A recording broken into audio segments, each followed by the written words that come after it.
दुनिया के सबसे बड़े आम उत्पादक देशों में शामिल है और हर साल लाखों टन आम देश के अंदर और बाहर के बाजारों में भेजा जाता है।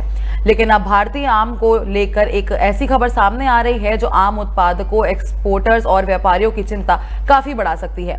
जापान के बाद अब नेपाल ने भी भारत से आने वाले आम के इंपोर्ट पर रोक लगा दी है।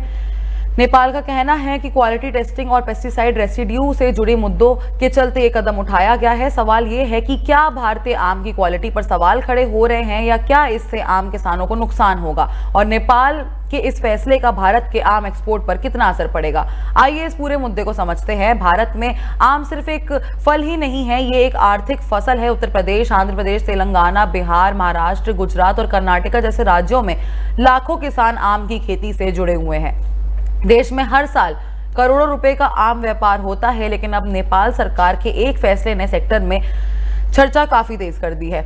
नेपाल ने भारत से आम के इंपोर्ट पर रोक लगा दी है, ये कहते हुए कि सीमा क्षेत्रों में क्वारंटीन और क्वालिटी चेकिंग की व्यवस्था पर्याप्त नहीं है। साथ ही इंपोर्टेड आम में पेस्टिसाइड रेसिड्यू यानी कि कीटनाशक अवशेष निर्धारित सीमा से अधिक होने की आशंका भी जताई जा रही है।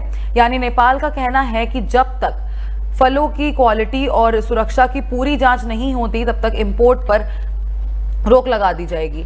अब सवाल ये है कि इससे भारत को कितना नुकसान हो सकता है। देखिए, नेपाल भारत के एक महत्वपूर्ण पड़ोसी बाजार में से एक है। दोनों देशों के बीच कृषि उत्पादों का व्यापार काफी पुराना और मजबूत रहा है। हर साल भारत से बड़ी मात्रा में फल और सब्जियां नेपाल भेजी जाती हैं। ऐसे में अगर आम का एक्सपोर्ट रुकता है तो इसका सीधा प्रभाव व्यापारियों और एक्सपोर्ट चेन पर पड़ सकता है। लेकिन कहानी का दूसरा पहलू भी है। नेपाल के स्थानीय किसानों ने इस फैसले का स्वागत किया है।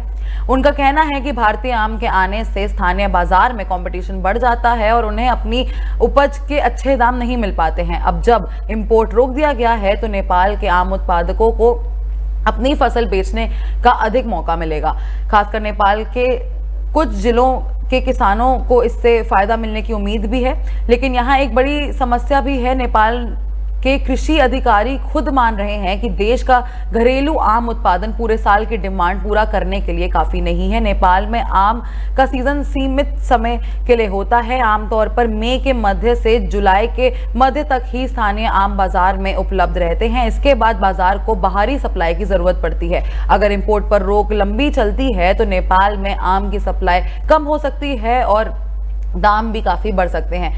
यही वजह है कि नेपाल के फल व्यापारी और ट्रेडर सरकार से अपील कर रहे हैं कि पूरी तरह बैन लगाने के बजाय क्वालिटी टेस्टिंग सिस्टम को मजबूत किया जाए। उनका कहना है कि अगर भारतीय आम क्वालिटी स्टैंडर्ड्स पर खरे उतरते हैं तो उन्हें बाजार में आने की अनुमति मिलनी चाहिए। इस फैसले का असर सिर्फ फ्रेश फ्रूट मार्केट तक सीमित नहीं रहेगा। नेपाल में जूस इंडस्ट्री और फ्रूट प्रोसेसिंग यूनिट्स भी आम पर निर्भर करती है। अगर कच्चे माल की सप्लाई कम होती है तो इन इंडस्ट्रीज की लागत बढ़ सकती है और प्रोडक्शन पर भी असर पड़ सकता है। एक्सपर्ट्स का मानना है कि आज दुनिया भर में फूड सेफ्टी स्टैंडर्ड्स बहुत सख्त हो चुके हैं।